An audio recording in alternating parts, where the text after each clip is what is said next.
The consent calendar is the next item for us to consider. All matters listed under the consent calendar are considered to be routine and can be enacted in one motion. There will be no separate discussion of these items prior to the time that the council votes on the motion, unless members of the city council, staff, or public request specific items to be discussed or removed from the consent calendar for individual actions. We do have some consent items tonight that warrant recusals.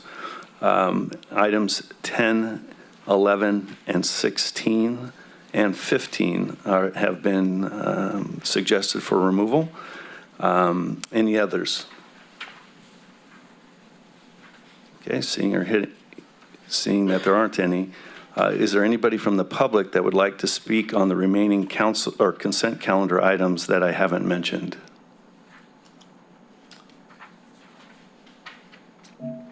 You wanted to speak on 16?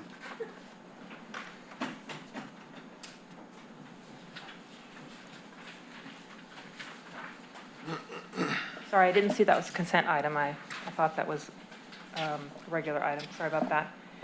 So number 16 is the school resource officer. Through the mayor, I'll need to recuse myself in the conversation right now at this point if it's item 16. You can if you'd like. You were not Yeah, taking action. Mr. Mayor, actually, item number 15 has been pulled, so if the person speaking could avoid speaking about item 15, 10, 11, or 16, and speak as to the other items, that would be helpful. Well, I think we're on, she wants to speak on 16. Hold your thought for a second, okay? Because I think I can do this procedurally and get through this better. Follow me here for a second, Mr. City Attorney. Okay, so we're pulling items 10, 11, 15, and 16. So you can hang right there for a second. Anybody else from the public want anything pulled? Anybody online want anything pulled? No public comment. Okay, so I would entertain a motion for items 5, 6, 7, 8, 9, 12, 13, 14, 17, 18, 19. So moved. Second. Okay, I have a motion and a second for those items I previously mentioned. All those in favor signify by saying aye. Aye. Aye. Any opposed? Nay. I mean, none. All right. Item number 10, I must recuse myself, and I will be handing this one over to the vice mayor. Thank you, Mr. Mayor. We will now take agenda item 10, Yuba City Landscape Maintenance District 1, Stabler Lane Garden Highway Area report filing. This is routine in nature. There's no presentation. Do we have any public comment on agenda item 10? Any public comment? Any comment from or questions from the council? Move to approve. Second. I have a motion and a second. Vice Mayor, please check with the city clerk, see if everybody was online. Thank you. No public comment. It was osmosis I need. I understand. She gave me that look, so I had to be like, Vice Mayor? No. I have a motion and a second. All those in favor say aye. Aye. All those opposed say nay. Motion carries, and it is approved. We will move on to agenda item 11. Can we get the mayor back in, please? You guys just switch with it. Yeah.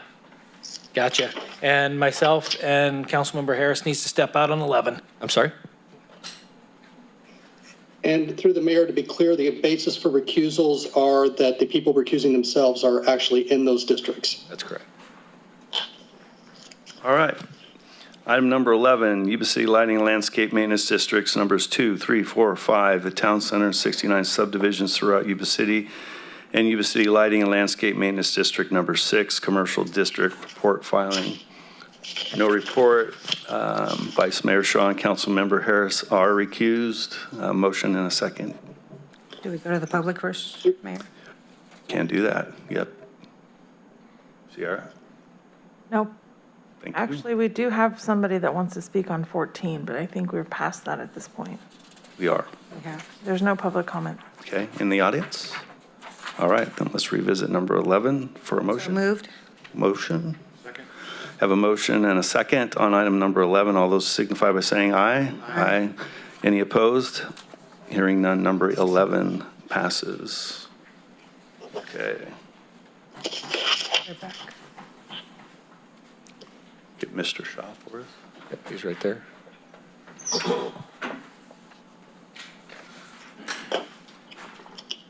Okay, and we'll be taking up item number 15, shopping carts ordinance update by Mr. Moody.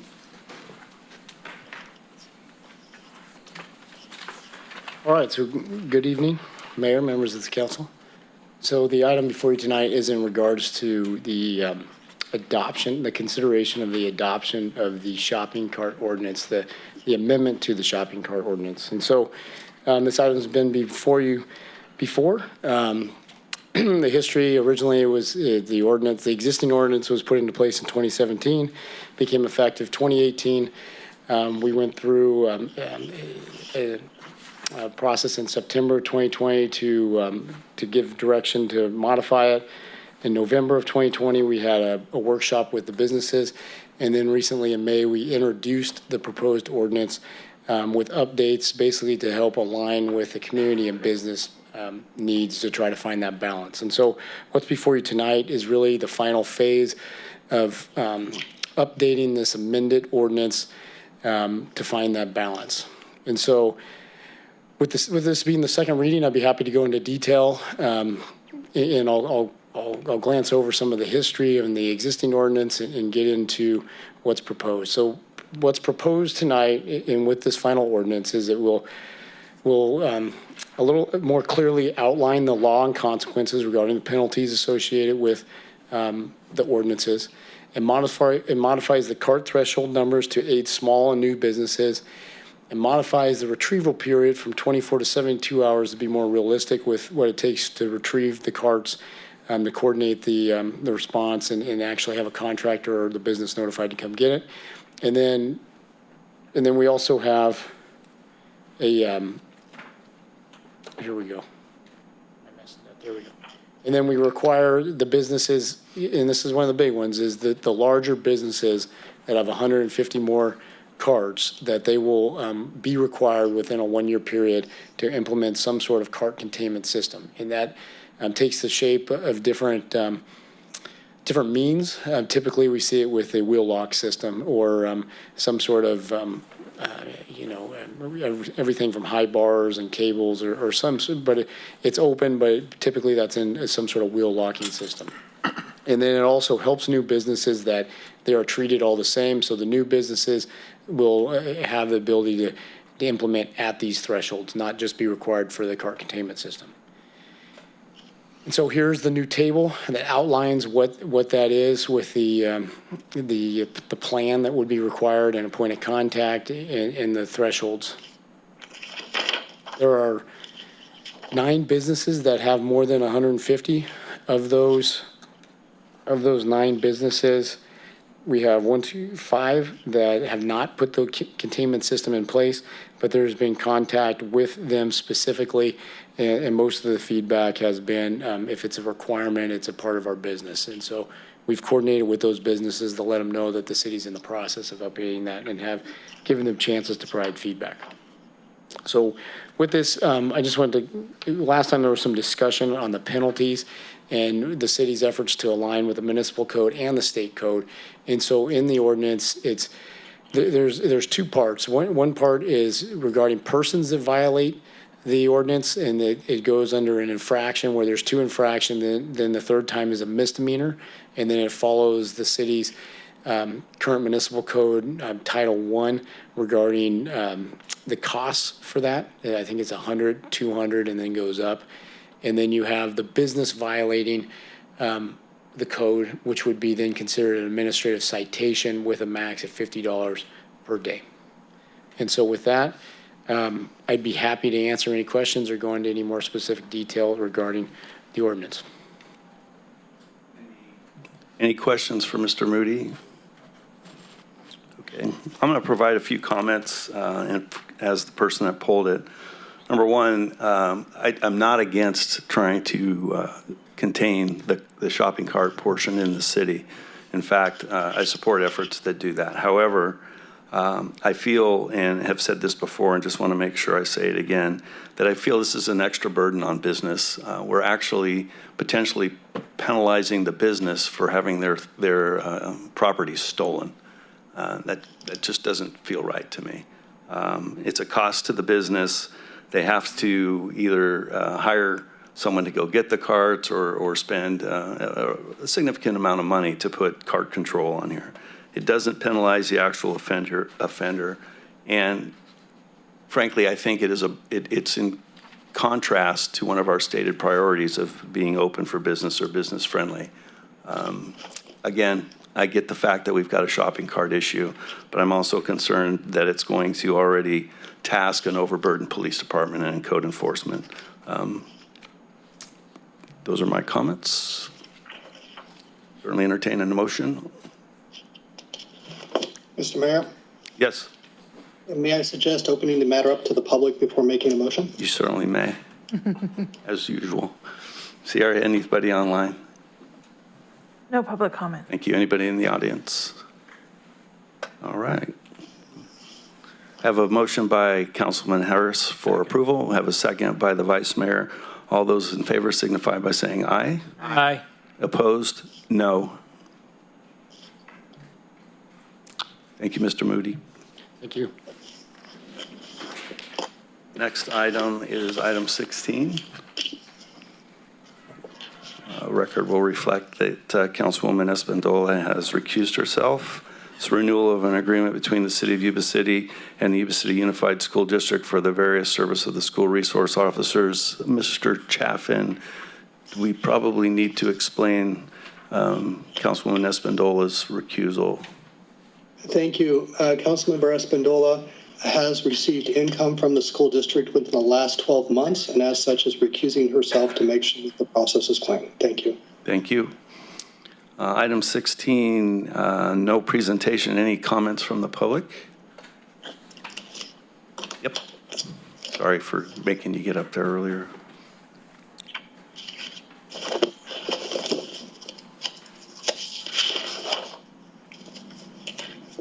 Sorry. So Heather Esmond again, 2020 Lincoln Road. So I didn't want to get into the debate on the school resource officer because there's a lot of that in the other communities throughout the United States. But I just wanted you to know what your money's going to be paying for. So basically, I had a child that went to Yuba City High School. Unfortunately, my child had some issues. She had a lot of health issues, which caused basically a few mental breakdowns at school. Unfortunately, the first one, they had the resource officer take her to the hospital in a patrol car. You can imagine how degrading that is and how embarrassing that is to have to come back to school a couple days later. They told me that that was their policy. They wouldn't let me come pick her up.